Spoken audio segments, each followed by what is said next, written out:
Hey guys, it's Joiya Blake, and welcome to the Wild Side Wrestling Podcast.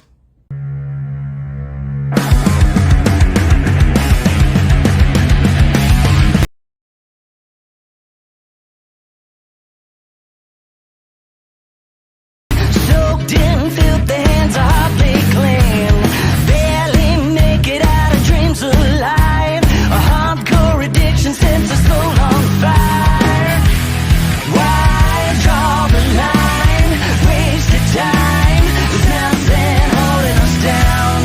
Time like a fire, a true desire, an evening on the wild side.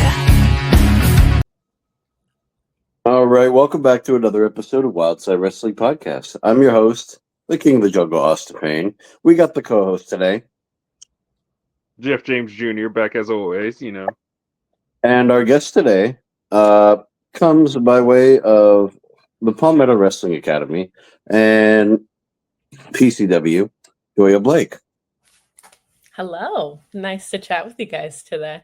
Absolutely. So let's get to know you here a little bit. Where did wrestling come into your life? Just tell us the basic story of how it started for you, Very, very late in life, which I'm assuming is the complete opposite from most answers that you guys are hearing. I mean, it wasn't even a concept when I was younger. It wasn't something that my family watched or anything like that.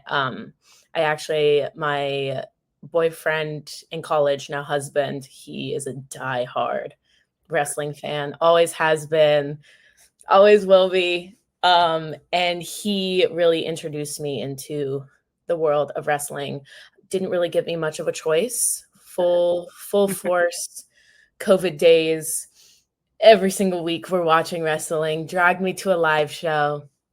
And I think I went, and the live show, I think just it's completely different seeing it in person than it is seeing it through a screen. And I resonated with it, and it was something that I was like, I could do this. And he was like, yeah, sure you can. And I was like, no, I can do this. And then you can't stop. Once you start, you can't be the person who went to wrestling training school. You can't be the person who had a match. You have to just keep going until you can't anymore. And that's what we're doing. Yeah, it's like the part of you that's like, oh, I'm going to keep going. And then the part of you is like, oh, dang it. Now I have to keep going. The ladies to the ones who listen to our podcast and are like, oh, my boyfriend's dragging me all these shows. You could be like Joiya. You're gonna end up there. You have no choice. One day it'll just be like, bam. Bam, wrestling show. Yeah. I love this now. What the heck? So, as you say you could do this, you end up finding the Palmetto Wrestling Academy. How did that go for you? I actually started training somewhere first. Okay. I started training in Pittsburgh at IWC. And I was there for a couple months before we had to move. And when we found out we were coming to Columbia, I just Googled wrestling schools near me, and Palmetto popped up. And of course, Ethan, I messaged him right away. And I was like, hey, I want to come to your school. And he was like, well, come and check it out.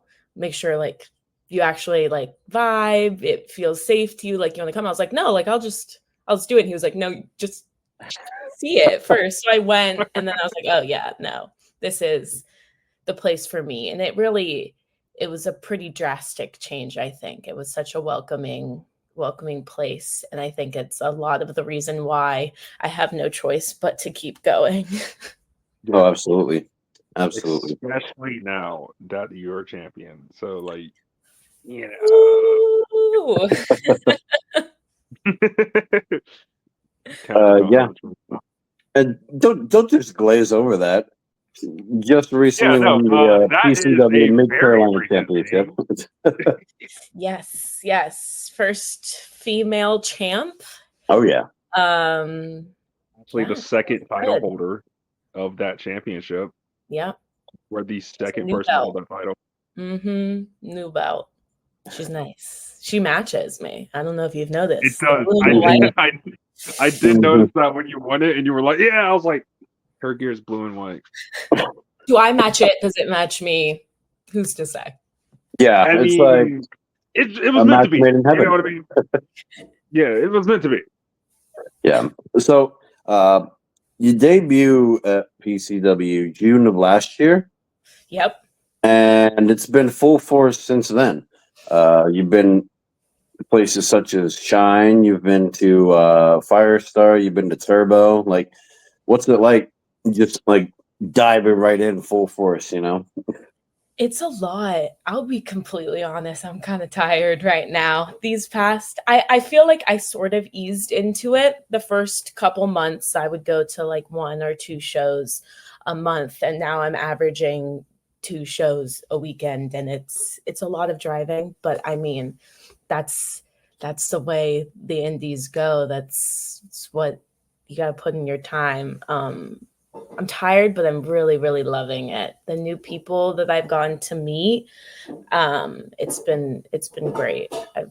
I've enjoyed it, and I've got some new exciting places that I'm planning on going next year. So Okay. got more That's to something more I to do. wanted to definitely bring up. It's like you debuted, you had like a few matches, and then it was just like go, go, go, go, go, go, go, go, go, go, go. And I see you're going everywhere, and I'm like, Mhm. she debuted like 5 months ago. Yeah. She's going all these places now. I Yeah. want to do that. Yeah. I've recently been at One Fall a lot. Yes, yeah, I'm actually heading back over tomorrow. Okay. Nice. How'd you come across that? So Hyena Hera, I met her actually funny enough backstage at AEW. We were both extra talent at the same show, and she introduced herself and she's like, "I'm wrestling you next month," and I was like, "Where?" I didn't know this. But I, for my first match at VCW, Virginia Championship Wrestling, was against her, and I won't admit this anywhere but here, but we really clicked and it just kind of took off. And she's become somebody who I ask a lot of questions of and who has really helped me in this industry and has put her name on the line to bring me places such as One Fall, which has just been incredible. And we have like such amazing chemistry together. And it's been like, I love PCW and I love the people that we train with, but it's been so amazing to go out and meet even more incredible people. Oh, of course. Like Really, she brought me in. like seeing how different states, and not even states, just different companies run, and all the different talent you can come across between there is incredible, you know. Yeah. Oh, absolutely. There's so much talent out there. Would you I say like to say that like the world itself is really big, but the world of professional wrestling is like really, really small. Oh, You know what so I small. mean? Mhm. I'll So see it's someone like on you'll social be like, media "Oh, and I'll I be like, wrestled and so then and you're gonna so go, and so and so." yeah, It's like what? yeah. Yeah, yeah. Would you say Shine's the furthest you've been, Florida, or? I think Shine's like 7 hours, and then I've been up to Pittsburgh, which is like 8.5 from me. So that's probably like the furthest I've been. But I've got hopefully some farther places coming up here soon. So with all these talks of travel, what is one place that you would like to travel to wrestle? Oh, immediately Japan. I mean, if anybody says anything else, they're lying to They're themselves or to wrong. you. Yeah, Especially as a Oh, woman. I mean, like the wrestling in Japan is just, I think if you get to go out there, it's just an incredible experience. And it's definitely something that is on my radar and something that I'm shooting for sooner rather than later, but we'll see. oh yeah, as a Marigold woman down there is Aaron phenomenal. Gary, I think you can handle the Joshi style. You know what I Yeah. mean? Yeah. Right. They hit hard, but so does he. You know? Listen, I'll see. I wanna know if I could take it, because I think that I think there's something to be said about going to a bunch of different places and training with a bunch of different people. Everybody has different experience and different ways of teaching, and I think there's so much knowledge that you can gain from that. And I Mhm. think that Japan just has so much, and I think that anybody who goes there comes back a better wrestler, and I think that should be everybody's goal. Yeah, honestly, yeah. I don't think there's a way to go to Japan and sit there and like if you go to Japan and you check out all this stuff and you don't come back a better wrestler, you're going with your eyes closed. Oh Because you yeah, could just sit and watch and be like, "Oh, that's how they do this," and like Yeah, it just clicks together so well. Like yeah, and the Japan is such a fact well of knowledge when it alone, comes to like wrestling.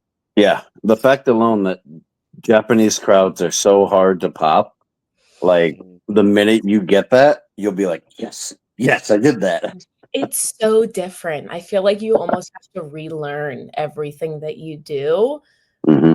if you're gonna wrestle there. Yeah, it's they're very like technical, and over here we're for like the theatrics and the showy parts of things. Yeah. They're looking at They treat every it like move it's you make. an actual sport. You know what I mean? They treat it like they're watching a basketball game. You know Mhm. what I mean? Hmm. As opposed to It's us, we're real. like, yeah, this is the movies. This is awesome. This is a movie I get to interact with. They're like, no, this is a sport. I want this person to win.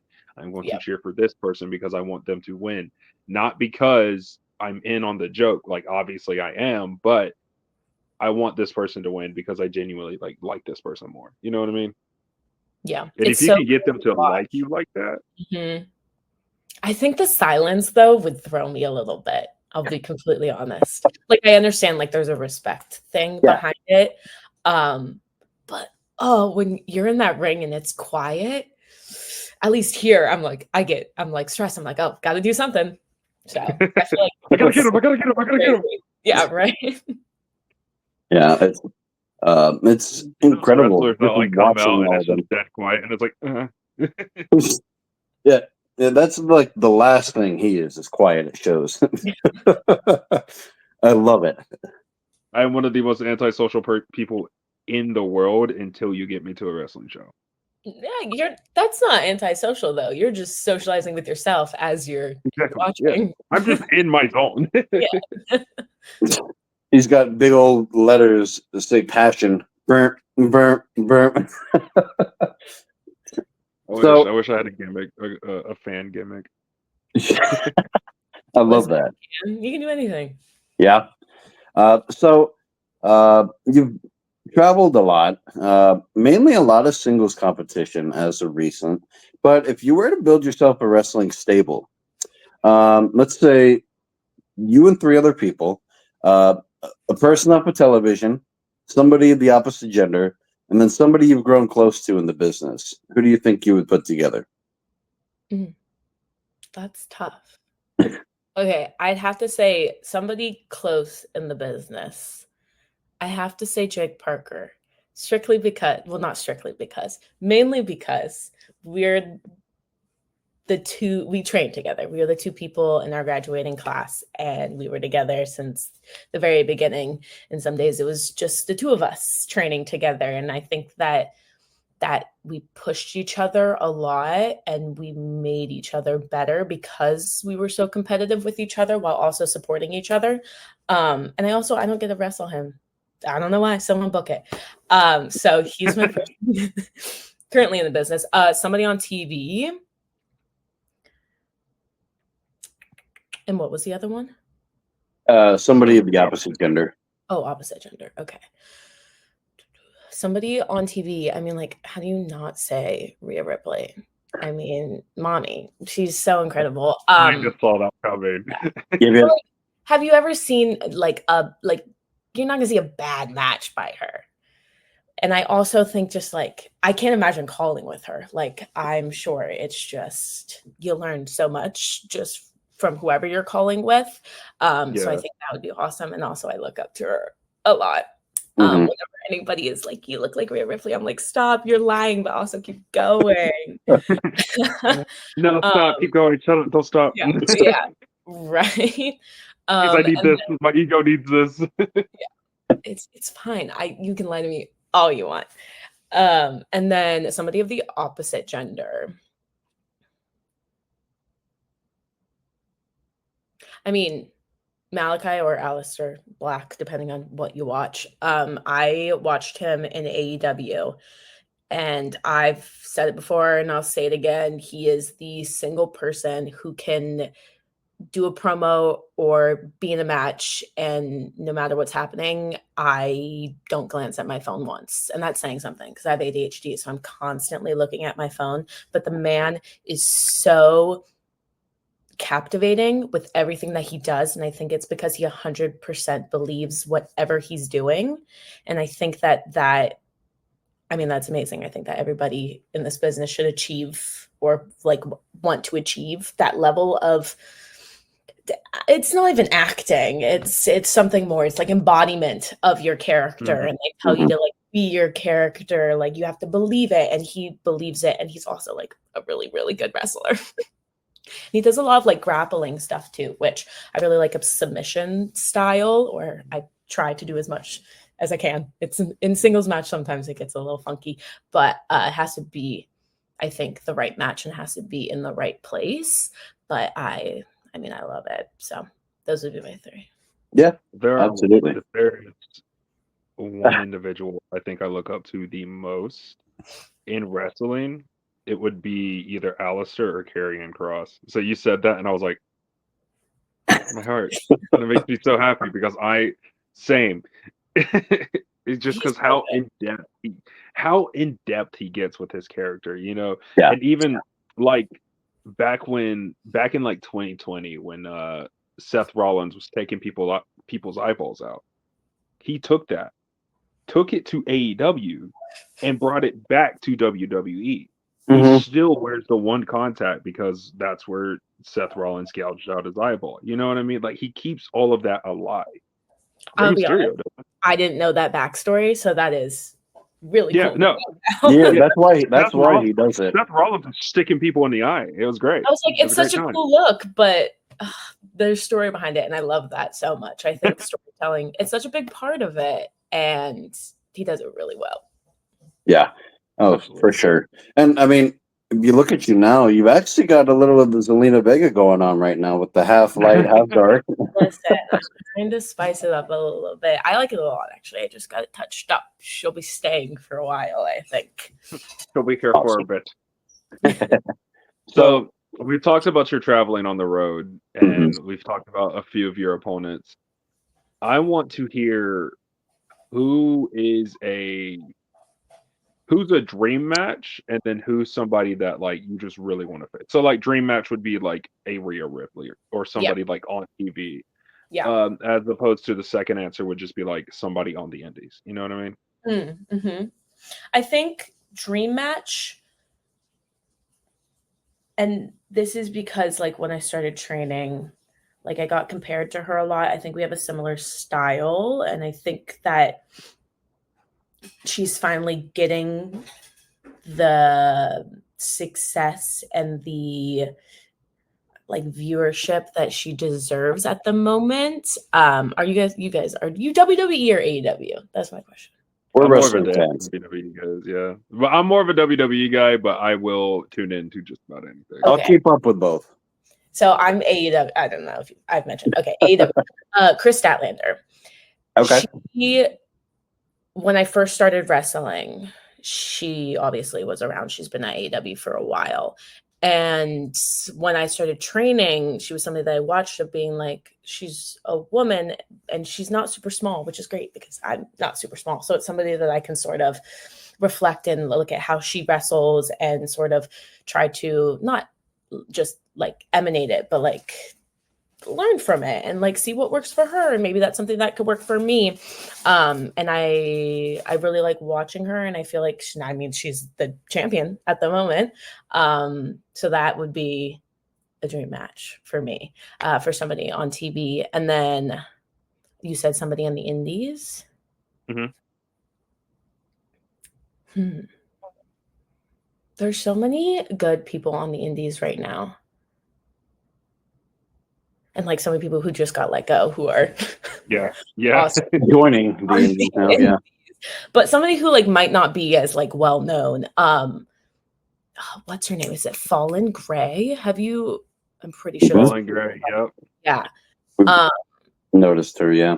Yeah, I've really been noticing her a lot recently. She's everywhere. I mean, she has a great look. I really like her gimmick, and her character work looks to be really awesome. I know that Erica just actually wrestled her not that long Yeah. ago. So I think that would be awesome. And also something that's probably doable. I just got to make my way in her direction. So that's a Yeah, long we'll direction. see her. I She's know, 'cause she's like all the in way over there in Arizona, right? or Arizona. Yeah, yeah.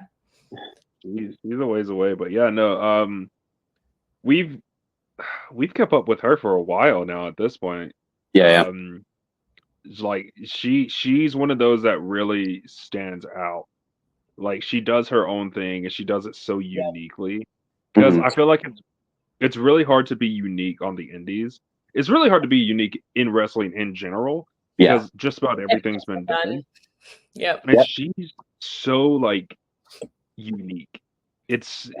I don't know how to put it. Like her style is unique. Her promos, it, she comes out with wings that look metal. I don't know, but she comes out with like these really badass wings. You know what I mean? Like that's cool. And she's That's unique. funny. Like, come on, save some for the She's rest of us. hilarious. No? Yeah. She's hilarious. Yeah. Like I saw one clip of her. She's like, "It's Fallon, bitch." Yep. Yeah. No, I told her, I was like, I like, you're on my list. Like, I would love for that to happen. So hopefully it does here sooner Yeah. rather than later. Yeah. Oh, I don't fantastic. know. That'd be. So, I'd pay money to see that. I'd pay a lot of money to see that. yeah. On the topic of like dream opponents or like dream factions, if there was a book made about you, whether you release it or somebody releases it about you, if you had a dream wrestler narrate your audiobook, who would you want to do that? Narrate my audiobook? I'm trying to think of people who have good voices.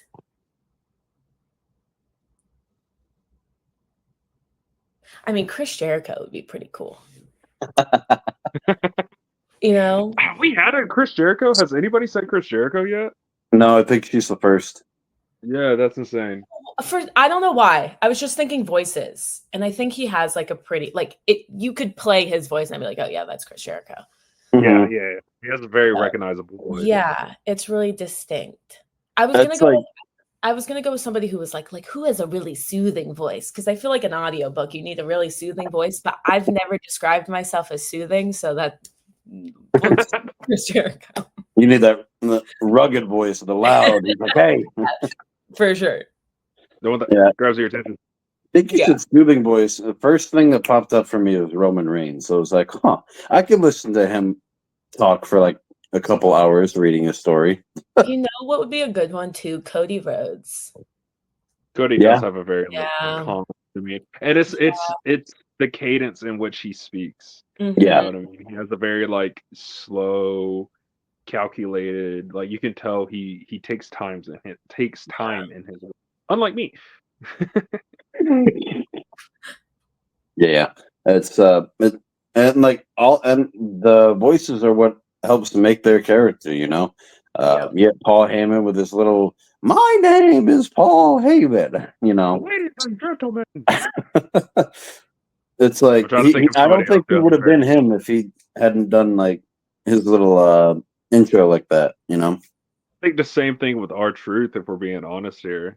Yeah. And it's like the way he uses his voice, the way he like it's always funny. No matter what comes out of his mouth, you're going to chuckle a little bit. You know what I mean? Except for those Oh, like man. 1 or 2 weeks he was Ron. No, I was like, oh god. laughing. I'm gonna be so for real. You said what? I said I was still laughing. I'm gonna be so for real. He comes out and he's bald now, and I'm like, what's that like? Doesn't even need to talk. Yeah, right. So they say a good wrestling character is yourself turned up to 11. With that, how do you find balance between your public persona and your private life? How much of Joiya the person do you allow your character to emanate? I think it's like me when I'm very, very comfortable with the people that I'm with. it's that person turned up to 11. Like me in social situations, I feel like is completely different than who I am as a character. But I think it kind of has to be just because you go out there and you need to bring the attention to yourself, and that's not always something that you're going to do in day-to-day life. But I don't really see it as me. I do Okay. think it's something different. I mean, I dress different. I don't know if I think different, but I definitely try to think in a different mindset. Because I'm a very competitive person, but not in the way that I am in a ring. And I think Absolutely. it's almost like if I didn't have like a conscience telling me not to do things, then maybe that's what Joiya Blake is. It's Joiya, but without a conscience, and she just kind of does whatever, and she's a lot meaner. But in like a fun way. It's really fun to, I think. I know they say to like be yourself but turn it up to 11, but I think there's something to be said about being somebody else and like getting to express yourself in a different way that you don't always get to, and it Mhm. also I think creates a really good mental separation between who you are and who your character is. And you get to like kind of leave it at the door, if that makes sense. Yeah. Like Yeah. I'm always thinking about wrestling just because I feel like I'm always wrestling right now. Um, but like when I'm working my shoot job, it's not even there. But then the second that's gone, it's just like a switch. And I think that's just something that's come with the repetition that I've done and just like trying to figure out simultaneously trying to figure out who I am as a person and also who Joiya Blake is a person and like how that gets to grow and like change. And I do definitely want to like change. Like Chris Jericho, he like switches his stuff up every couple years and it's insane. Somehow it's another incredible character that like you didn't even see coming. And I think that's really fun to get to reinvent yourself every so often. Hmm. Yeah, absolutely. Something I've kind of like agreed to disagree with that statement of just like it's got to be yourself turned up to like a million or like turned up to 11. I'm like, I feel like that works for certain people. Like Yeah. certain people just kind of have that persona for Yep. wrestling. First name that comes to mind is Tristan Moody. Guy is just who He's the he same. is. He goes out there, he does flippy stuff. It's Yep. fun. He has fun. He beats people up. It's a great time. Yeah. But like for me, I'm always like I said, I've always been inspired by like the Alistairs, the Carrying Crosses, the Umagas, the people who don't like really tell a story, but tell a story really well. You know what I mean? Like Yeah. Umaga didn't speak English, so like he has to get himself over without speaking English. You know what I mean? He just comes out, spikes people in the throat. He's scary. He leaves. Um, but like that's something that I want to do. Those are the people I've been inspired by. So like when people are like, you got to be yourself up to 11, I'm like, I'm not this sinister individual, overly confident person. I am a 6'5", insanely, insanely introverted individual. I can't just do this. I can't be like, yeah, look at me, because like, don't look at me. I don't want your attention on me unless I'm in the ring. Yep. So like finding like Undertaker. Undertaker's not really a necromancer. He's not really like he's What? like I'm sorry to blow people's minds, but he's not really a necromancer. Kane is not really Hell's favorite demon. Like, I'm so sorry. They're not really brothers. Yeah. Um, that destroyed me as a child, by the way. But they're not really brothers. So like it's an agree to disagree kind of deal. Some people have the personality and are just insanely good at what they do, and they can just go out there and be themselves and still like do good. And some people need like the little extra different push. You know what I mean? Yeah, I think that's what makes it all unique. Yeah. See, and I think I'll agree with you there because, like, Linnaeus Peters, too. Kid's just passionate about the whole thing, you know? He loves Kid's to just be there. himself. You said what? That's it. The kid's just himself. Yeah. And it's fantastic. It's great. It makes it convincing because it is convincing because it's real. Because he's literally a YouTuber. Like, Um, so, the wrestling business, as you've seen in your being bombarded and watching it, is an ever changing world. And as you're actively in it now, it'll be ever changing. From what you've noticed, is there anything that you would change or prefer done differently in today's wrestling landscape if you had the ability to change it? That's a good question.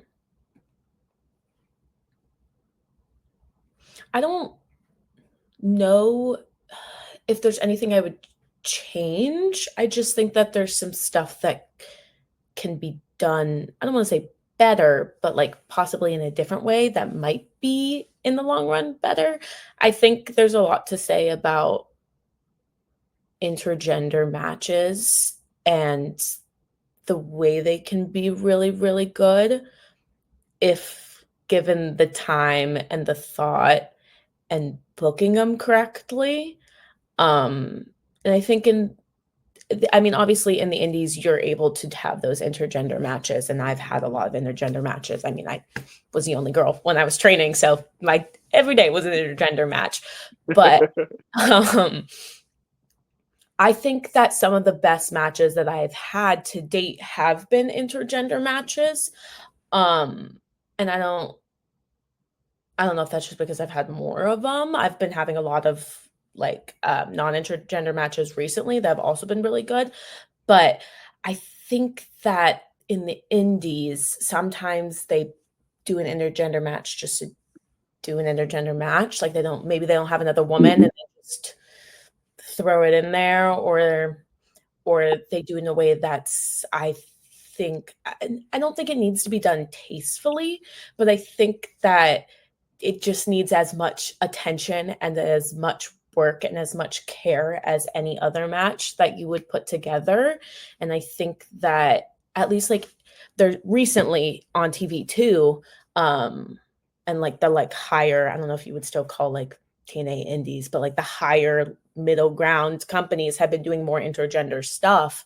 Mhm. And I think that's great. And I think that there's a lot that you can do with that. I just think that you need to do it consciously and you need to be aware of like people's triggers obviously, but like also just like make it a good wrestling match and then it won't matter. Yeah. um yeah, so I just think more attention and more care in intergender matches. And also, hey, you know what, I'm adding on to this because as I'm thinking let's have more than just one women's match on a card. Hmm.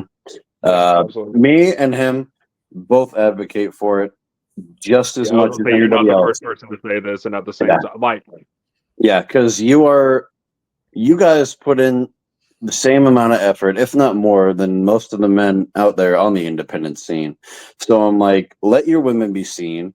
Uh, sure, extend the show hours and maybe up the ticket prices $5-10 to compensate for that. It's like they're there putting in the work and they're just sitting in the back a lot of the times. And yeah, I love how the women's wrestling is nowadays. You guys aren't just an attraction. You guys are significant to the business, you know.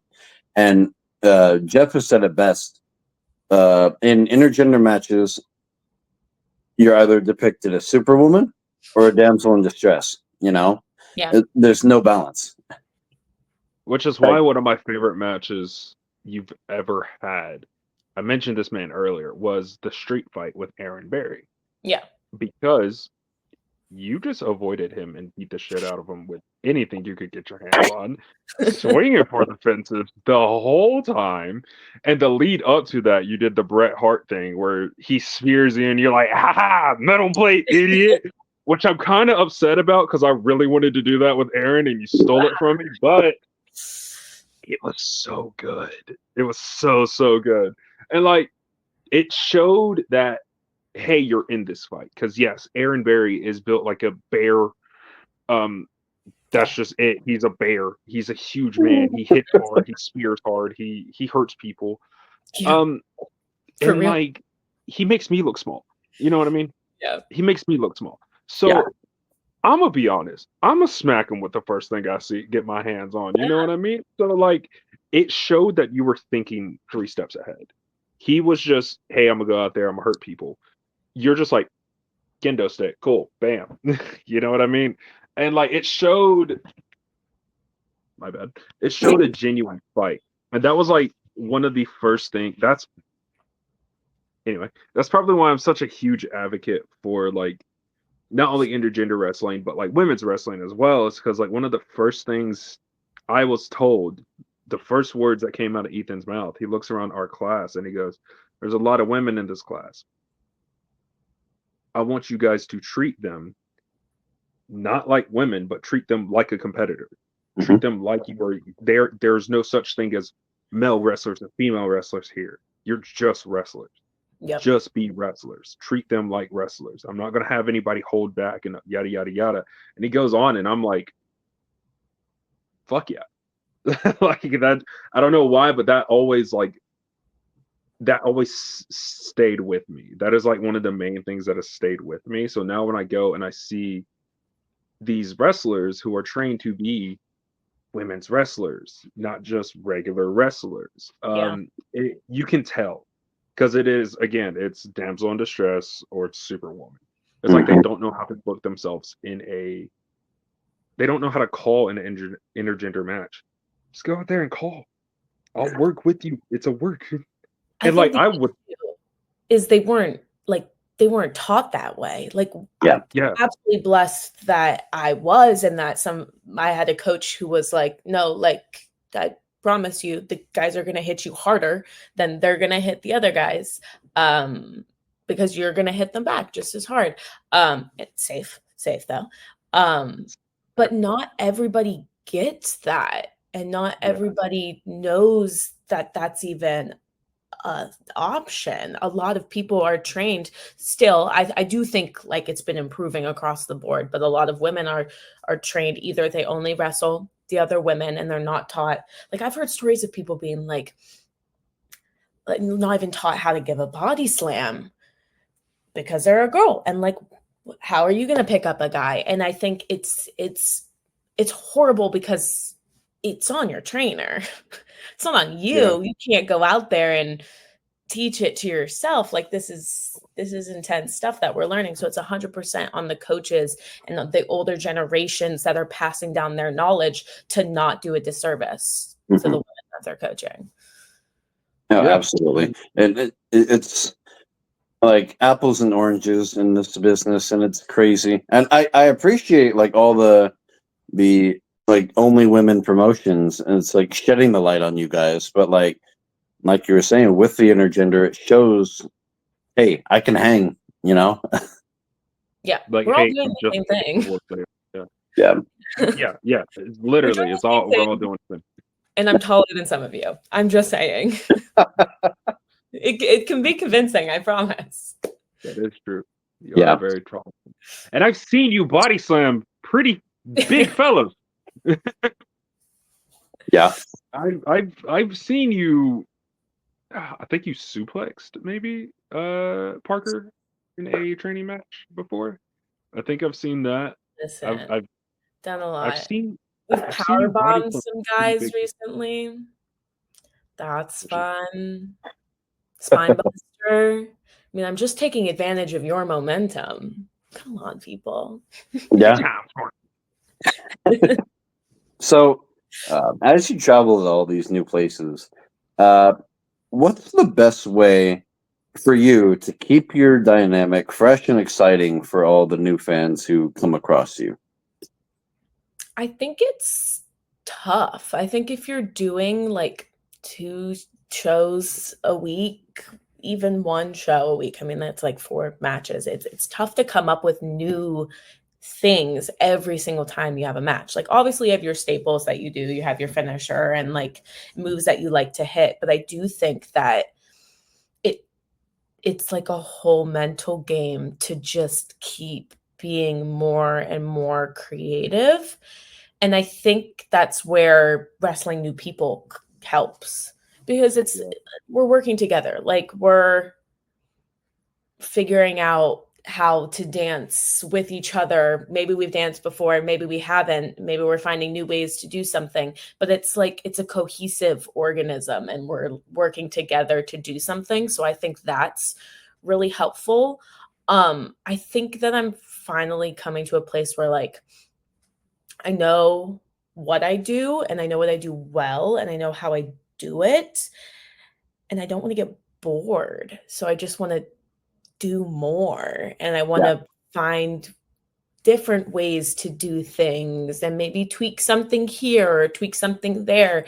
And I think that's what's really cool about it is it can change however you want it to change, and it can grow, or you can do scrap the whole thing and do something completely different. That's what the indies are for. Yeah. I have Yeah. scrapped so many ideas since training.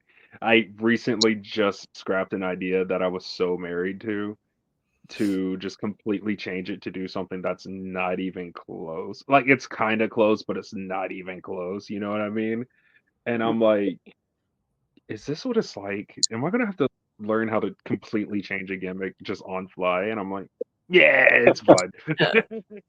Because you'll work a face somewhere and you'll work as a heel somewhere else. So like you're already getting that a little bit different. Like you might have a completely different character. I don't know how everybody else is doing it, but sometimes it's just like tweaking little things. But I think that's what makes it fun. Like you get to Mhm. express so much more on the indies because you get to do kind of whatever you want, or at least more of whatever you want without any restrictions and stuff like that. Yeah, I was gonna say, there's not like a cage, there's not a Well, box. You get to unless you're in completely. South Carolina, then there's a lot of restrictions. Oh, wow. And Virginia. Yep. Really? Virginia's the same Really? way? Yeah, very similar like regulations there. Oh. Yeah. So, it's actually a brand new question that I developed a couple days ago, and I don't know why I haven't asked it before. So, you've taken a gander to the Wild Side Wrestling podcast, and you've Mhm. chosen to walk in my animal kingdom. If you could choose any animal to represent you in that animal kingdom, what would that be? That's a question for you too, Jeff, because I never asked you. And now I gotta think, and I don't want to. Can I Just guess? kidding. Answer? No, I'm I kidding. I immediately got my answer. Immediate. Okay, you go first. I'll keep thinking. I was gonna go with a panther because Okay. they're smart, they're manipulative. They are not only they're loners, me, um, but they can be with the pack. You know what I mean? They're very adaptable. They're a very adaptable creature, and also they're fucking cool. You know what I mean? They sneak around, they eat things, and then they just hang out in trees. You know, who wouldn't want to be a panther? That's fair. That's fair. I think I'd be, and this might be boring, a house cat. Big cat girl. Love. I have two cats. They're probably around here. They sleep in my tower of belts that I have. It's adorable. But I have one cat who's like a sweetheart, like just wants to cuddle and pets all day long, super happy, purring. And I feel like that's one side of me. And then I have another cat who's a street cat who I found on my porch. She's really mean. She attacks me out of the blue all the time for no reason. We're really struggling. She hates the other cat. They're fighting. And I think that's like another side of me of like being not split personality, but like having your happy days and like having your angry go out there, run a match and hit some people days. Of And course. yeah. And they're so okay, maybe I just wish I was as cool as a cat because they're so like mysterious. And they like don't want attention until they want attention. And then you gotta give them attention. It's like, all Or else right. they'll never ask you for attention again. Yeah. Cats are cats are ruthless, man. Oh Yeah. yeah. They'll turn Yeah. on. Oh yeah. Mhm. See, I've gotten a couple different answers already when I started that with other episodes I've done. Somebody said a koala or a sloth. I was like, oh, dope. That's real cool. Obviously, everybody knows the one that I am. Uh, if we don't, he's Okay. everywhere. He's the logo of the podcast. I was gonna say, where's George? Yeah. uh, What's my it's favorite you have? huh? That's my favorite thing you have. Well, that I have my my Donkey Kong barrel cup too. All in good fun. And I was like, the lions aren't the true king of the jungle because they don't even live in the jungle. They live in the Sahara, in the deserts, That's the and tiger. the The dry land. tiger's the true king of the jungle. We'll Don't see. get me talking on animals. I love animals, and I have a lot of stupid animal facts. All right. I was just So watching this. Is it like this guy? He goes out and he tries to discover animals that are like either on the brink of extinction or believed to be extinct. And he goes and Mhm. he tries to find them. And I just watched him ranking like things that he thinks definitely still exist and then like is extinct. And it's just so crazy and interesting out there. It's a scary, scary but cool place. mhm. Yeah, the moment they say a megalodon, I'm like, I already like the The ocean, so like, ocean? Yeah, No. and it's like what not only what really. 35% of our ocean's been discovered. Like Yeah. Listen, that's all I'm saying is insane. there's a reason why NASA went from submarines to spaceships. All right, they found something in the ocean, and they're like, we got to get the fuck out of here. Personally, wouldn't go in the submarine. I don't need to know. They can be there. I'll be on land. It's fine. Yeah, yeah. I'll be drinking a margarita under an umbrella while I'll everybody be a else is house getting cat. eaten by It'll be I'm just chilling, bro. I got my bananas. I'm fine. sharks. Hanging out doing panther shit, hanging out in trees and shit. So, the wrestling business is just as much about behind the scenes as it is the wrestling itself. Um, with that being said, for your behind the scenes, what does your training routine look like, and how do you balance the physical and mental aspects of wrestling in your daily life? If you asked me 2 weeks ago, I'd be like, haven't been to the gym in a month. But I finally was able to get back. I sometimes have to travel for my shoot job, and I was just out of town back to back, so I had to take a break. But I try to hit the gym as much as I can, 3 to 5 ish times a week, doing an athletic based training program. But a lot of what I do every day is I go for walks. I mean, I'm standing at my desk or sitting at my desk, but I have my walking pad, just trying to keep my body moving. I think it's really good for you, regardless of like what you're doing. I think just going out and walking and like mentally really, really helpful for me too. I think life inside and outside of wrestling is really stressful, and it just gives you some time to like breathe and be outside and forces you to do something without being so strenuous on your body that wrestling is. I mean, it's not great. You're hurting a lot of the time. And just like walking can really make you feel better, I think.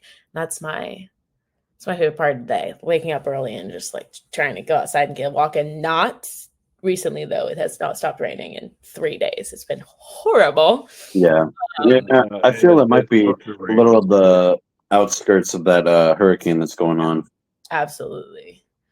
Absolutely. But yeah, That's that something that I wish I did more. Is I went on. I wish I would go on walks, but I have to be like, I can't just go on a treadmill because I get so bored on a treadmill. yeah. I'm like, dude, can I just get off this thing? This is so stupid.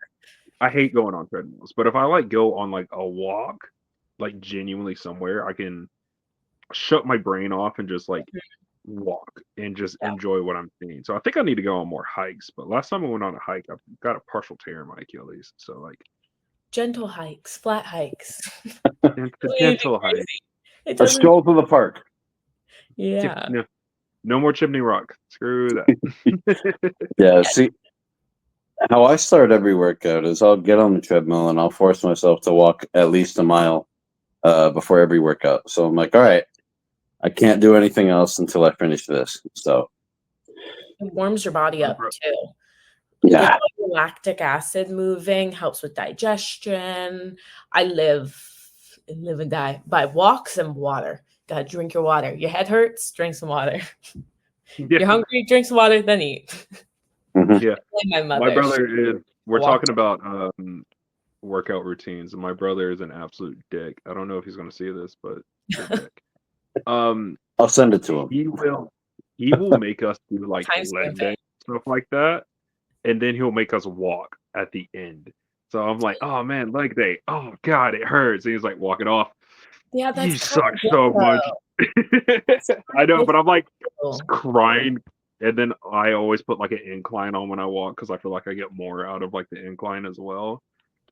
Yeah. I don't know. Incline kind of feels better on the ankle for some reason. I don't know. Yeah, But like, I'll never do flat. I'll always do at least 0.5 just because it's better for your knees too. oh yeah, I didn't even think about my knees. But yeah, Hmm. no, I need to get back into that. I was so happy when I was buffed. I So was miserable, but I was happy. yeah. Well, just moving my arm like that hurt. I was like, oh god. Um, the wrestling business gives you this platform to make an impact on people. Um, being that you've been in the business fairly newer, what do you hope to leave when people think about you, both as a person and as a performer? I think that even in the shortish time that I've been doing it, I've met some really incredible fans. And I think there's something to be said about the indies and getting to meet us right afterwards and like having those interactions. And there's been some really, really sweet ones that like near made me cry and like kids like there's this one kid and he's the sweetest kid and he comes, he wears my shirt, like gets a picture every time, prints it out, puts it on his wall, and he's Huh. just so happy and excited to be there and like genuinely is smiling the entire time. And like his dad is like he looks forward to coming to these shows every single month, and when he can't he's like devastated. And I think that's really great. I never thought that I would get to have like an impact on other people. Obviously, you have like impacts on people in your day-to-day life. But I think like it's weird being somebody that some people, even if it's just a couple people, look up to. It's Yeah. like it feels really rewarding, but also kind of stressful. um, but I think just like those interactions are just so meaningful, and it isn't something that you would necessarily associate with what we do in the ring. Like that Yeah. is completely different. And like learning how to interact with people too outside of the ring is definitely a learning curve. Mhm. You're introverted. I'll say Yeah. that. It's really tough. Yeah. So I'm actually going to take a little bit of a diverge here. You frequented One Fall very recently. You've done some tag work with Hyena Hyera. Yes, Uh, match. um, I've noticed with One Fall, Cameron Cash and Riley Judah are walking around like they own the place. You going to put a stop to that soon? Listen, I'm new, you know? I'm just coming in. I'm just seeing what's going on. I mean, Maybe, they're carrying around pizza boxes for goodness sake. yeah. Greasy pizza boxes. Have you seen those things? Yeah. They smell. I think it's great that they have so much belief in themselves to give themselves their own belts. I think that's great for them. Um, Hyena doesn't want them. She thinks they're gross. She tried to throw them away. Listen, maybe I don't. We'll see. We'll see what happens. Maybe you Yeah. can talk. Maybe you can talk her into it. Who knows? So I'm Belt's a actually belt, glad you. you Yeah, a belt's a belt. I mean, Joya two belts. Come on now. know? Got a nice Wait, ring three to it. belts. Yeah. Oh yeah, true. It's three belts now. Um, or it would be three belts. Would be, yeah. So in talking about one of your belts, and I'm really glad Austin brought this question up because I meant to ask this earlier. Um, we've talked about PCW, we've talked about the Palmetto Wrestling Academy. there's a lot going on in the Full Metal Wrestling Academy and at PCW right now. You know what I mean? And everyone who has been at the academy and everyone who is on the shows, I like to ask this question. How do you feel about the situation with Ethan? Where's your mind at? Because it's kind of a civil war going on right now. Yeah, because right now we've heard Koa's take on it. We've heard Andre's take on Andrew. Yeah, Andre. Like, Mr. Scarrow. I But think like, I have a lot going on. I think there's something to be said about not pulling yourselves in a bunch of different directions and focusing on one battle at a time. Speaking of husbands, mine is intertwined in the whole thing. So I think that adds another level, but I am a strong believer in respect for each other. And maybe I'll have more to say on it. yeah, okay. that's right. Because I mean, she wasn't really directly impacted per se, you I know. haven't interacted with him at all. Yeah, And That's I mean, what I you was can about to see say. Is the things. fact that you've stayed clear of this situation. Like you're just kind of like, mm-mm. I don't know if it's I just I see everything that happens around me, and I see the way that people are talking to each other, and I see where people are leaning, and I think that everybody makes their own decisions and everybody has a reason behind their decisions. And I think that I make my decisions based off of one, what I see, what I hear, but also what people do and say to me. So I don't feel that as somebody on the outskirts can really talk that much about what's going on. Um, but I think that you've gotta respect each other. Respect is Mhm. also earned, and I think you Yeah, can unearn respect. Oh, you can absolutely. easily lose it just as much as you can gain it, and it's a lot easier to have someone lose respect for you than gain respect for you. You know Yeah. what I Yeah. mean? Like it takes one action and bam, then it takes 20 actions for somebody to be like, you know what, I respect you. Hmm. Um, Follow-up question. I don't know if you've thought about this. Being a new champ in Mhm. this in this in this middle of the Civil War. Um, what are your plans? Because I know every champion has a target on their back. I don't know if it amplifies with this going on or if it doesn't, but like how do you plan on carrying yourself as the new Mid Carolina champion? I think I have one goal every single time that I go to PCW, and that is to be the very best version of myself that I can be, um, and do everything in my power and the power of those around me to keep moving forward. And I'm going to, every single time I go to that show, fight for my belt, and I'm going to earn it every single time because unlike people who have held it in the past, I don't need help. I took it. It's mine. Good luck. You can try. You don't need a cheerleader, is what I'm saying. If Yeah. what I'm No, I hearing. don't need a cheerleader. I don't need a mouthpiece.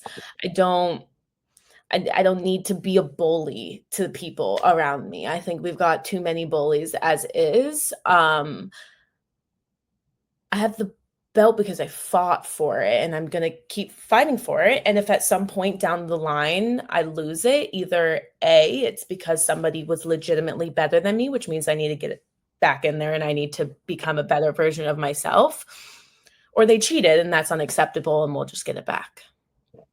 Yeah. Both I love it. valid answers. So we got a lot of new people coming in. We've had people like Warden. We have now CC Young, Jack Tatum, Yep.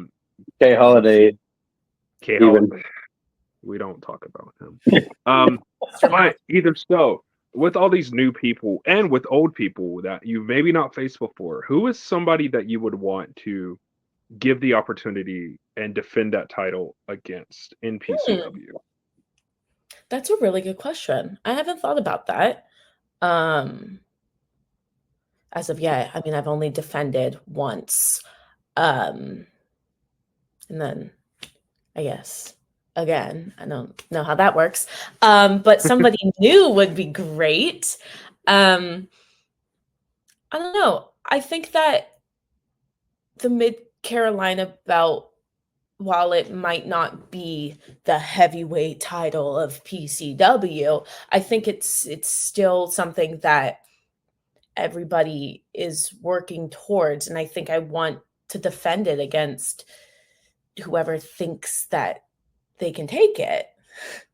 I think that I want to wrestle who people who think that they want, like, they deserve it, because that means that they're going to go in there and they're going to try their hardest, and I'm going to get better because of that.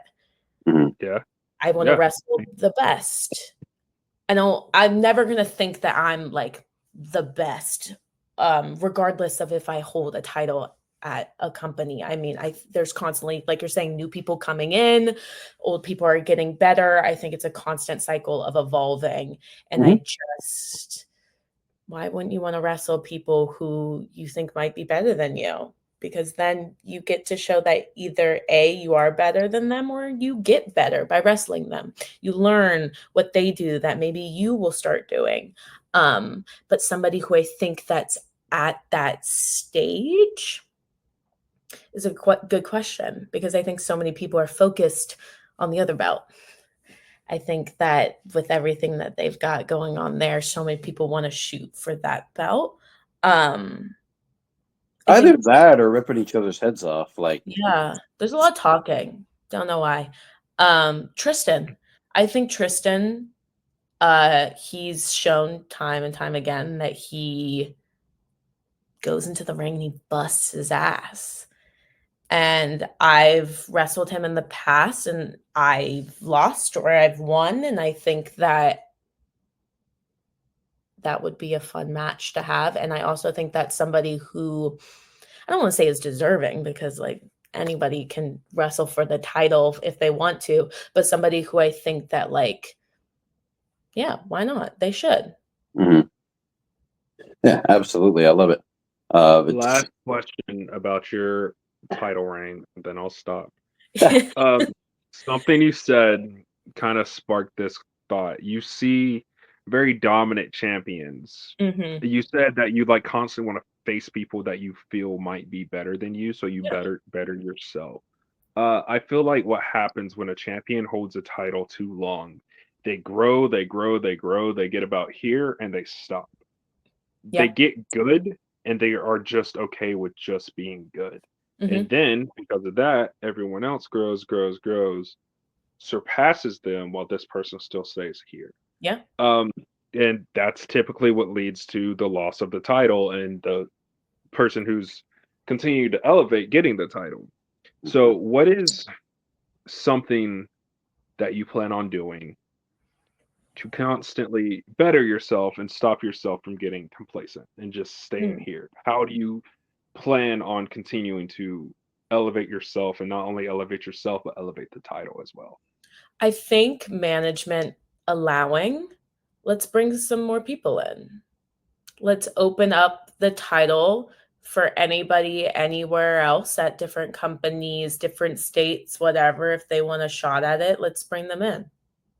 I think having those different people will help fight that. I also think it's an ego thing of Mhm. like just being self aware.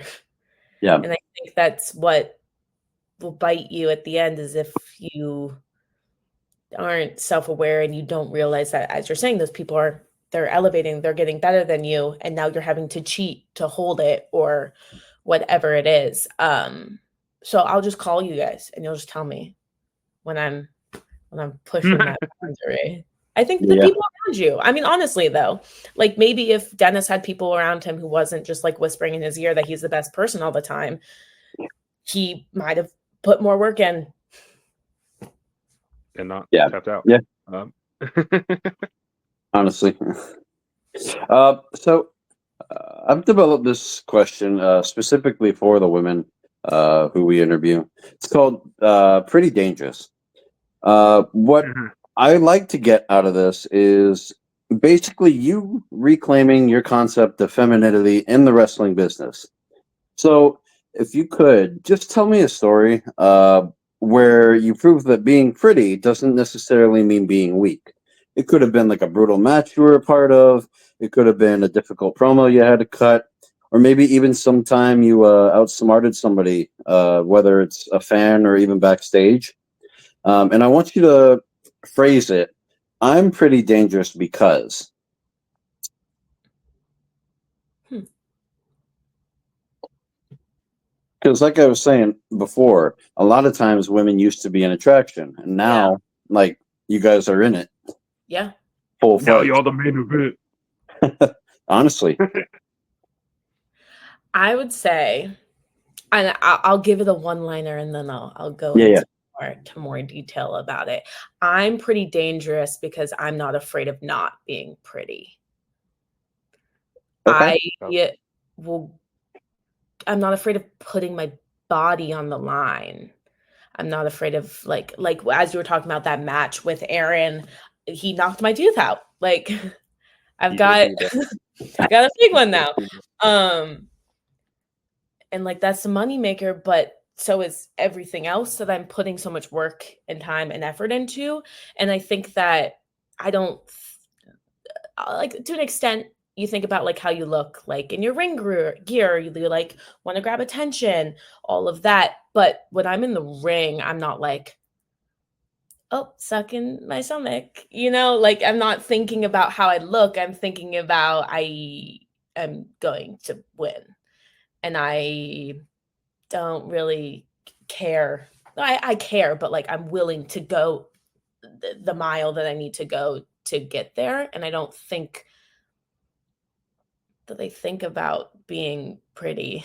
hmm I like that. yeah, I I mean, really like that. That's like, I am, however, a firm believer in look good, feel good, do good. hmm mhm. But feeling like I look good isn't like worrying of like being, oh, she's gotta be beautiful, she's gotta be pretty or whatever that. I just yeah, feel like I need to look put together. I need to look how I feel on the inside, and then I'll do Yeah, good. So yeah. yeah. Perfect. I I like it. love That's it. my first time hearing that question, and that was a hell of a good answer. I love that. I like stop. She's brains too? What? that. I love it. So wrestling takes up so much of your time right now. What's something you're really passionate about outside of the wrestling business? Maybe it's a hobby, a cool skill you have, even something you enjoy doing on a day off, if you get to see a day off. Yeah, right. Um, I wish like all my hobbies didn't end up revolving around wrestling. Um, I like no, I literally learned to sew and I love it. Like I make my own gear and that's like something I really enjoy, but that also revolves around wrestling. So we won't even talk about that. I'm a big reader. I read Okay. a lot. Like true crime, fantasy, kind of anything. I really like reading. I like escaping into a different world and not stressing, I guess, about life or wrestling. It just like it really takes your mind off of it. So that's my big hobby of whenever I have free time, theoretically in the future. Hopefully, Yeah. Yeah. hopefully in the future. Or you know what? Yeah. No, give me like 20 more years of this and then we can have free time. Once we make it. Yeah. No, I don't know. I've heard once you make it, it's go, go, go. Yeah. Still. I'll just tell Well, it's always been. myself. I do still get some time to read. Like I think it's Yeah. really important to do things that aren't just work. And not that I think of wrestling as work ever at all, actually. But it's like, I don't know, it's a little escape. And I think everybody has, at least from what I've seen, has that, which I think is great, whatever it may be for them. Yeah. Yeah. And In asking that, I've noticed reading's a big thing amongst a lot of wrestlers. They're like, yeah, when I'm not over here destroying people, I'll I'll settle down and read a book. I'll sit in the corner, light a candle, read a book. I think it's because it's quiet, and it's Yeah. something that you don't have to do with other people. Needlepoint, that could be another good one. Maybe I'll get into needlepoint. I've heard that's really soothing too. Yeah. Something Okay. soothing. But I know like a lot of people like watching anime and stuff like that. So I think there's a lot of I think like anything that takes up your time and makes you feel rewarding is really good in life. Yeah. Yeah. Um, so, looking back on your life to where you're at today, what's a specific moment that felt small at the time, but ended up shaping who you are in this very day? I don't know if it felt small, but I think that the only reason I am where I am today um, is because I was going to go to law school. I was studying political science and psychology, and I was studying, about to start studying for the LSAT. And then COVID hit, and I realized that I didn't want to do it. Like I did mock trials since like 8th grade, and I did it all the way through the collegiate level, like traveling everywhere, competing, beat Yale one time. Woo! Claim to fame. Um, and I think I'd always thought that that's what I was gonna do, and that's what I wanted to do, and I needed to do. Like it sort of runs in my family. My grandfather's a lawyer, my grandma's a judge, my aunt was a judge. I mean, sorry, a lawyer. So I think like making the conscious realization that that's not how I wanted to spend my time allowed me to find something that I like to do even more and really made me grow up and made me mature and made me realize that like being selfish for myself and like making a decision and changing my life trajectory is okay. Mhm. Yeah. Yeah, I Yeah. might not know what I want to do, but it'll work out. And it did. And like I love my shoot job and I'm having a really, really good time. So I think that really has, I mean, obviously shaped my trajectory, but also shaped me as a person. Yeah. Oh, I think absolutely. a lot of people in the wrestling business kind of have that same idea. And I think like you can very much be like pushed by people to a certain path and a certain career Mhm. because that's what was happening with me before I started wrestling. Because like at the time I was like very big into my church and like I am a really good idiot. You know what I mean? Like I am not afraid just to if I'm in a comfortable environment, He's I'm the gonna let idiot. loose. Yeah. Yes, sir. Because I'll just go out there, I'll act a fool, I'll make people laugh. And like I'm really good at that. And Yeah. like so at the church, I was the guy who was like little introverted Jarrett. I go to like a youth camp and the kids are all like, I'm scared. These people are going to look at me. And I'm like, hey, I'm front row looking as dumb as humanly possible so that I am getting out of my comfort zone so that you get out of yours. So everybody around me was like, you should be a youth pastor. You should be a youth pastor. So like at first I was looking into being like a youth pastor. And then I was like, this doesn't feel fulfilling. This Yeah. doesn't feel like me. Yeah. This feels like what everybody else wants me to do. And then I was Yeah. like, I want to wrestle. I'm gonna stop doing all this, and And I'm not gonna to go wrestle. mention the amount of schooling and years it takes to get there. And I don't like school, so no. Me neither. So now I drop people on their heads for a living, and it's great, you know. Yeah. But like, Um, I still use that like what I learned from trying to be a youth pastor of like the energy, the like how to draw a connection from somebody, and just be like, hey, you know, Yeah. come check this out. I use that in wrestling. You know what I mean? So like I use that on this podcast, you know, just to like sit down and be able to be like, all right, let me pick your brain real quick. Let me figure out where everything is. Let me if see it- what makes you tick so I can see what like what we can relate to, what we get along with, and what like because you're always going to have something in common with somebody. I Mhm. never believe there's going to be a single person out there that like you genuinely have nothing in common with. I think if you sit down and talk to somebody long enough, you will find one thing that you agree with. You know what I Yeah. mean? And not even And agree like with I just one thing you didn't know before, you know? Like exactly. Steve Allen's a big How I Met Your Mother fan. I would have never known Yeah. that if we didn't interview him. No, yeah, no, that's insane. But like there's always something. And I think that was it's that path that you originally start on and then make the massive switch. I Hmm. think that will always have such a huge impact on you. And like you said it, like you say, like that swing, it helps you, me, my swing, it helps me. You know what I mean? It helps me relate to people. It also makes you a better wrestler. Like, why do you think I'm good at promos? Yeah. Like, I did cross examinations for 8 years. Of course, I can public speak. I have no choice. Yeah. But there's so many like life experiences that you have that can shape and make you better as a wrestler too, which is so great. And Absolutely. like, clearly, Absolutely. you're experiencing that too. Hmm. I haven't So, even debuted yet and I'm experiencing this and I'm like, yeah. Mind blown. It's not just wrestling. what? So, not There's only am I more? a huge advocate for women's wrestling, I'm also a huge advocate for mental health, too. I took a 3 month hiatus back in February to work on my own mental health. And I developed this question actually based off of it. And I think it's gone over really well.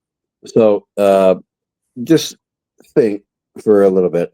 If you had to spend an entire year completely off grid, no phone, no internet, no outside connections, what are you doing with your time and how do you think it would change you as a person? Like if you actually just had that time alone to yourself, you know?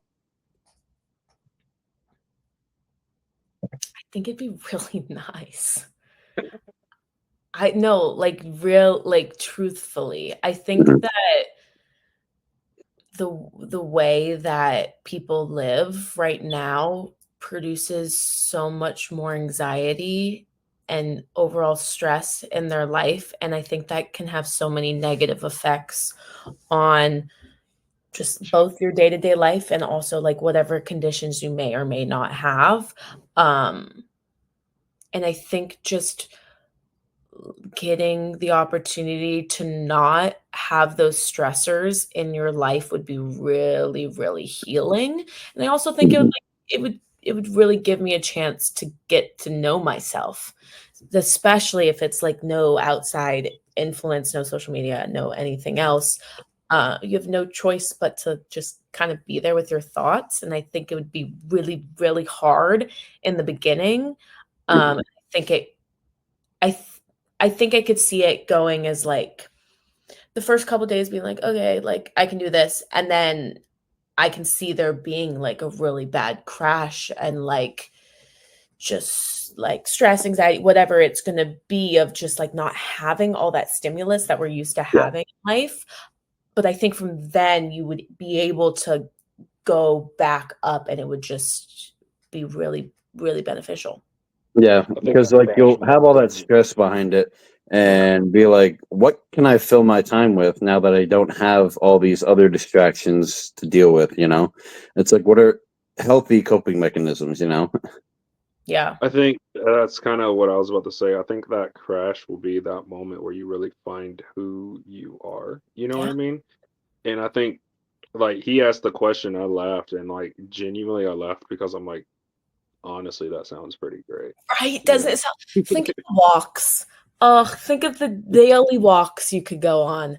All the As reading long time as I'm you'll not have. like fighting for Reading survival against like tigers and something, then it sounds awesome.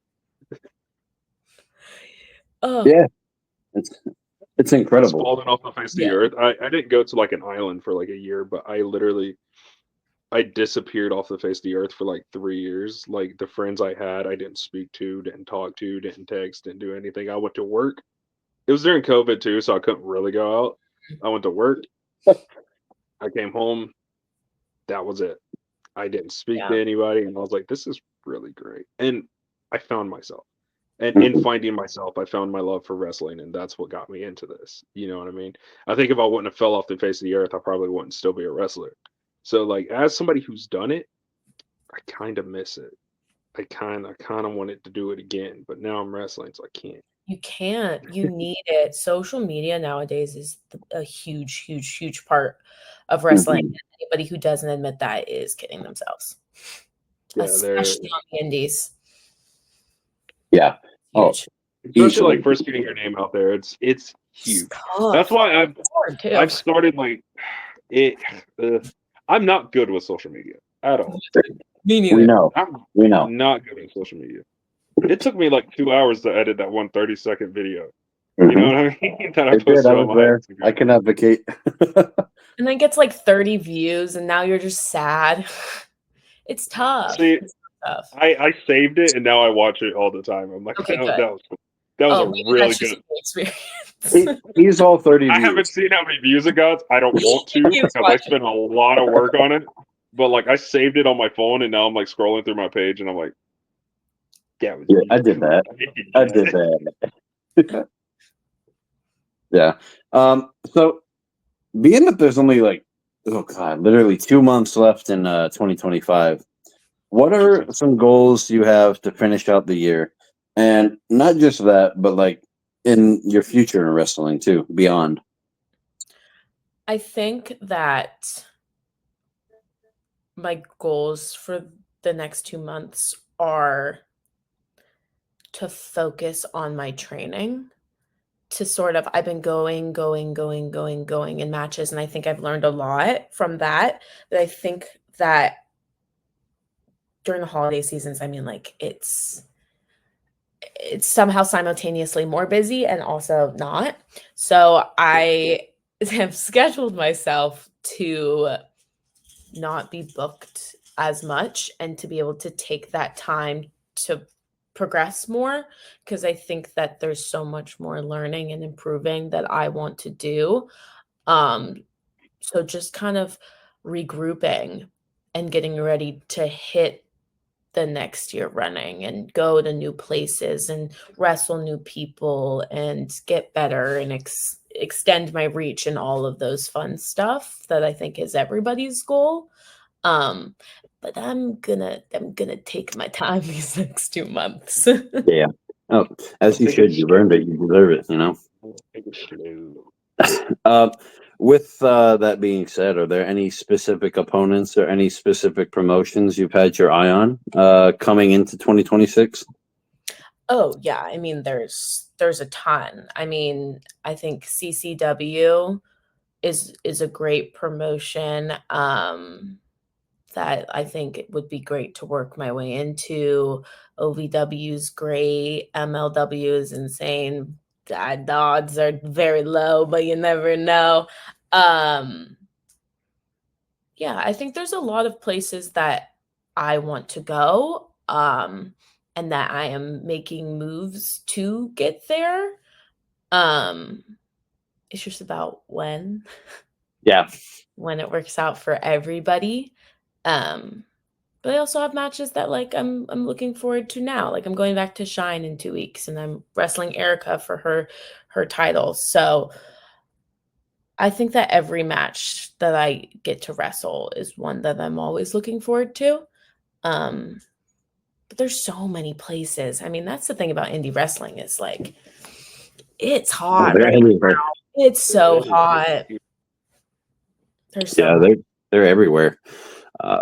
Me and It's Jeff are on the way to WrestleCade, Yeah. yeah, and and I am.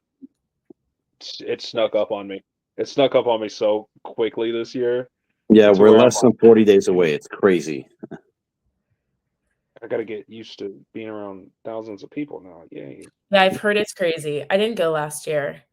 Um, We work I went went just to last like year and I scope it didn't out. say. yeah. I went last year and didn't say a word. I was just in shock. Is it as crazy as everybody says? Like Oh everyone's like, God, there's there, so there was There's 20,000 people people there last everywhere. year. You look around and you like. I bumped into.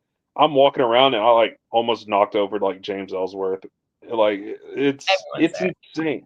It's insane. I turn around and there's like Nick Nemeth walking by with his title, and I'm like, wait a minute. Like you know what I mean? I was just so starstruck, and like I I've told myself, and now that I'm saying this out loud, Austin is going to hold me to this. I've told myself that I plan on talking to someone this year, like just Yeah. genuinely, just a Well, you're little gonna quick have little hey, T-shirts to like I'm sell there, also so you're gonna have to talk to people. So no, no, you're no. gonna I have mean your like the own talent. exclusive T-shirt I'm going too. to have to talk obviously to fans and stuff like that. I'm going to be obnoxious trying to help Drew Hood sell his shirts. You know what I Yeah. mean? But I mean like the talent. You Yeah. know, I No, do. I plan on talking to somebody in the talent, and I me don't and know him who. already made a plan to take a picture with the inspiration. Mm. Yeah, They're we're gonna previously do known as the Iconics. I was like, we got to take a dual photo with them and like do their pose with them. Yep. I suggested we do the pose. Yeah, I he think did. it would I be was like, hilarious. yes. And then But like, I'm going to there's so many introduce you to people that's Zilla. gonna be there. Yeah, I'm such a huge I'm a huge Fatu fan in general because Jacob when he was on the Indies, like he Yeah, was the one I was looking to because like he was 300 something pounds doing all these crazy flips and stuff, and I'm like, I can do that. Then shoot, if we weigh the same, I'm slightly taller, I think. yeah. I could And then scroll like, back and like recall all the videos of Jacob Fatu he sent uh, oh my god, I back in our bombarded chat. So I him. was like, yep, But like Zilla Fatu is going to be there, and I just found out like last week that Carrying Cross is or Killer Cross is going to be there Mhm. with Scarlet, and I'm like, I'm going to cry when I see Killer. I've just been watching all the announcements come out of all of the people. yeah. I'm going to sob. I swear. I'm going to And like get back to the hotel room and just and honestly, break that's even down. if we'll have time to go meet people. That that Like that. we have four You're not tables we have 4 tables we gotta work. So Yeah, you're gonna be busy. we'll take So like shifts. We'll excited. be like, you stay here, I'll go gander around. You have to both go at one point to hold him to meeting somebody. He's not Yeah, gonna do That it is himself. that is. You gotta make him. yeah. Gotta No, he'll promise come back. He's like, Moose is in the other room. I'm like, did you say hi? He's like, no. Moose is actually no. I might introduce myself to Moose like because like last year he walked by me and I was like wide eyed He'd be because like, I'm like big. But yeah, he has my favorite match of all time. Like Moose versus Obafemi is my favorite match of all time nowadays. I've went back and I've rewatched that match 15 times. Sit down, analyzed every single bit of it because those are two really big men, but two really big athletic men. Those are men that like I look up to, like I want to do that. Especially Oba. I've always looked up to Oba since he's debuted. But I'm like, I want that. I want hmm what to be what they are. They are captivating. They grab your attention, and they're not like the typical big guy. They're not like the Big Show. They're not like the Great Khali. They're not just haha a huge I karate chop you, you die. It's it's insane, and they put in the work. They're not lazy big guys. You know what I mean? That's yeah, one thing I hate is lazy big guys. Cause like, yeah, I'm a big guy. I don't really have to worry about you body slamming me. But if you call it, I'm jumping and I'm trying my best to make you look good because that's going to get a reaction. You know what I you don't have mean? to worry about And my most big people ass, body slamming you. too tall for it. You know, I don't think it's the weight that's the problem. It's my There's no height, jumping. You're like just already length. there. Yeah, I Yeah, just you're have like, to oh like, god. oh no. Yeah, But yeah, no, I'm beyond excited. I am beyond excited. I'm terrified, but I'm beyond excited. yeah. He's like, I'm bringing a case of specific type of Yes. drinks into the hotel room. He's like, and I will not talk to anybody unless I have this. I will be carrying around a flask with courage so that I may not panic. You're like, what's his name? On The Big Bang Theory, he can only talk to girls if he's drinking. Oh, I know.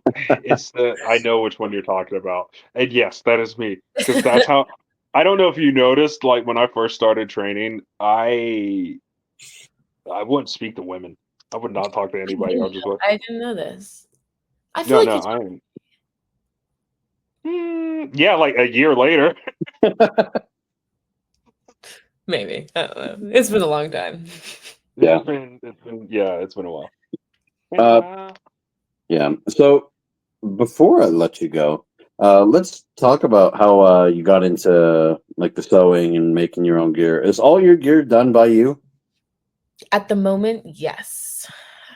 Okay. We're running into I don't have the time to keep doing it. So in the future, maybe not. But to date, every single set that I've worn, I've made. That's sick. What's That's awesome. your favorite so far? My red set. This one. Okay. What Oh, was like the inspiration behind it? Where I look at a lot of photos on Pinterest, to be honest. I look at like existing gear, I look at drawings of gear.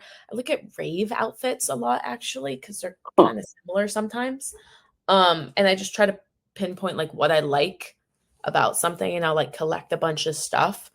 Like little bits of parts that I like about things and like try to figure out maybe if there's like one thing I like in one thing and it's consistent across the board, then I have to do that.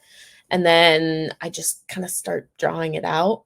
And that takes me a while. I go through like a bunch of renditions and just kind of figuring out what looks good together and what doesn't look good together. Um, and I think like every set that I've done so far has gotten better, both in like quality, but also like the way that it looks. I've been stuck on one set for the past 3 months that I haven't made any progress on. But I'm really excited for that one to come out. And I just, for the first time, submitted a design to get made by somebody else that I'm very excited about. Okay. Uh-oh. You gonna keep Brand it like the same style as the other ones, or is there something brand new? It's the same style in the sense that it's like a two-piece, and like I always do the choker because I cover up my birthmarks just because people say stuff. But it's got some new aspects to it that I'm hoping will become my more like signature look. Because I feel like right now I've just been like figuring out what it is. Um, Yeah. but I like when you can like tell when a set of gear belongs to somebody because you know that like that's their signature look. So just like working on developing that. But that's also like trying to figure out who Joiya Blake is, you know. So Yeah. Yeah, almost like Solar. You see that gear anywhere, you're like, oh, yep, that's yep. it. My first thought Or- was Lyra Valkyria. She has very yeah, like Yep. distinguishable gear. Mm-hmm. It's like you can tell that's the bird lady right there. Yeah. Chris Statlander always has the same like Yeah. they're not pants, but they've got the you know what I mean? yeah. It's like the Yeah. pants and then like one leg. Yeah. Yeah. Yeah. And then I like Seth love Rollins is Chris. just anything you see that's like, bam, put together on a whim. It's like, oh, yep, that's him. Vibrant colors. Which is great too. Yeah, I mean, I yeah. love It, that too. it shouldn't work, but it does. Like it doesn't seem like something that would work for. If you would have taken me back to 2019 and said, "Oh yeah, this guy who's dressed up like Elton John," I think I almost said Jalen Prince, is it? No, yeah, Elton John. Yeah, Elton yeah. Prince is the wrestler. Elton But John like, does the if you would have told me that was Seth Rollins, I would have been like, "You're lying. You're a liar. Don't lie to me." You know what I mean? It's like it works, and I hate it. yeah. Yeah. It can Well, tell you him and Will Ospreay both. Yeah, yeah. well, I mean, Osprey always has like those really big, flowy Cool. like jackets and stuff like that. Yeah. They're so cool. They're so cool. That I haven't figured out how to make coats yet. Yet. That's the one She thing. says yet. Yeah. When you start making masks, I might need to be like, "Hey, Joya, I got a few ideas." I know I feel bad. Like a lot of people are like, "Hey, can you make me something?" And I was like, I don't measure. So Like I taught myself how to do this off a YouTube tutorial. I'm pinning this fabric on my body as we go. I am not the good person for this. Yeah. Hey, it all turns out great. You have a white set, right? white and blue. Yeah. Yeah, like silver and blue. That one's kind of falling apart though. Oh no. I Oh know. no. And the falling apart in the sense of like all of them like metallic-y color is washing off. Yeah. I've just worn it too many times. Yeah. You gotta hand wash everything too. Mm-hmm. Good stuff. Mm-hmm. We've got a backup blue coming to fill that slot. I like the blue right now, not just because it matches the belt. I was gonna say you got to keep matching the belt for a bit. Like you can't retire it yet, or just Yeah. change the belt. Yeah. You know, There's wrestlers with all those custom belts, you know. I was thinking about wearing pink next PCW show, so maybe I'll have to change the belt. I'll call him. I'll Yeah, ask. you let them know. Oh, pink stripe, like strap on the belt The, actually Yeah. looks the nice. pink and the white. Yeah, Yeah. Cool. That could be that cool. would look really nice. What if Look at that's me. the new thing? Is it just every time I come out with a new set and a new belt, and it Oh, always matches. Most expensive idea ever. I was gonna or you could say just our promoters completely want like to what? add your own touch. Like I don't know if you saw that Sol Ruka custom belt that she made for auction. Mm-mm. She like completely designed like a replica of the North American Championship, and it was like so dope. She put like her little surfer vibes on there. She put like her name everywhere on it. I was like, that's sick. I was like, if she comes out with that, that would be so cool. Oh yeah.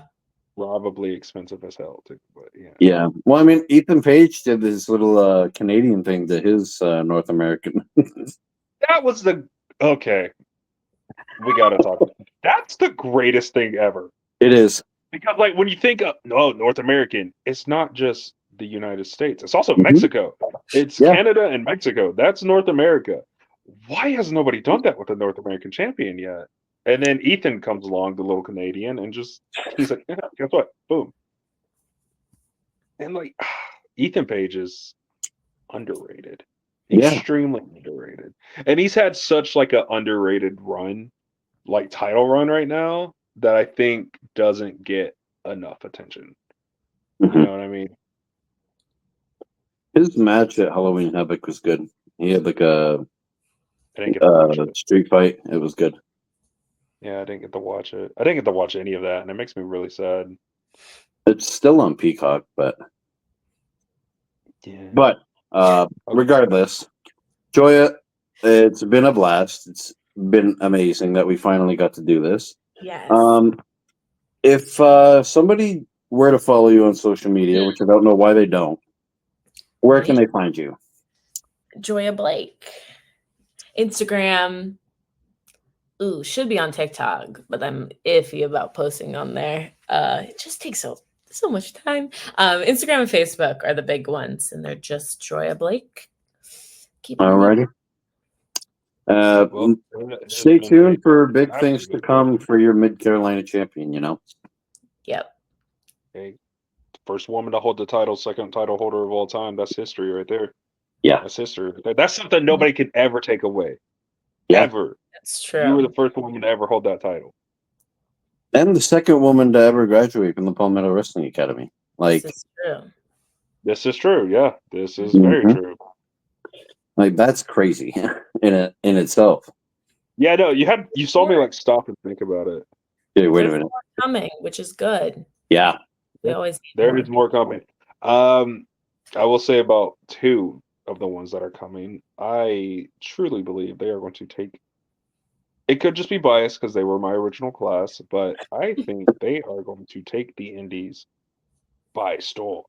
Like that is going to be two breakouts right there, truly. And I truly believe that in my heart of hearts. And like, clip it, send it to them, whatever. Love you too. But like, I'm excited. I am beyond excited to see how well they're going to take off. Because again, Mhm. I said the same thing about you before your debut, and you were like, "I hope so," and then you immediately went out there, and the crowd was immediatally behind you, and I was like, Not even then. Just that first, Judges are like the teaser promo. oh, dude, your promos were awesome. Your teaser promo Oh was yeah. incredible. I I was like, forgot. that's great. Funny Blood enough, loss. do we remember who that match was against? What Yeah. about a full circle moment there? Yeah. Yeah, because it Oh, was great. it the is my memory Yeah. failing me? It was the PJ. Yeah. Which is something I thought about. I was like, they've had this match a million times, and she took the title from him. So, it's what you I've get. never lost, actually. Yeah, you Um, always. You made him tap out quite a few times. Now I think about it. Yeah. And of course, he was like, "Oh no, the title's not on the line now." I'm like, "Oh, convenient, right?" How nice. I know. But hey, Now, you got it now. That's all It that was matters. just at the right time. Yeah, everything. I'm mhm, a firm believer that everything happens when it's supposed to. So I love it. I love it. Jeff, where can people find you on social media?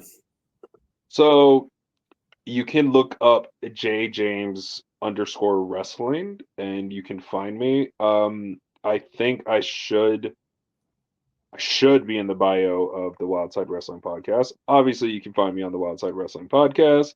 Or if you want to keep up with my personal wrestling journey, just look up J James underscore wrestling.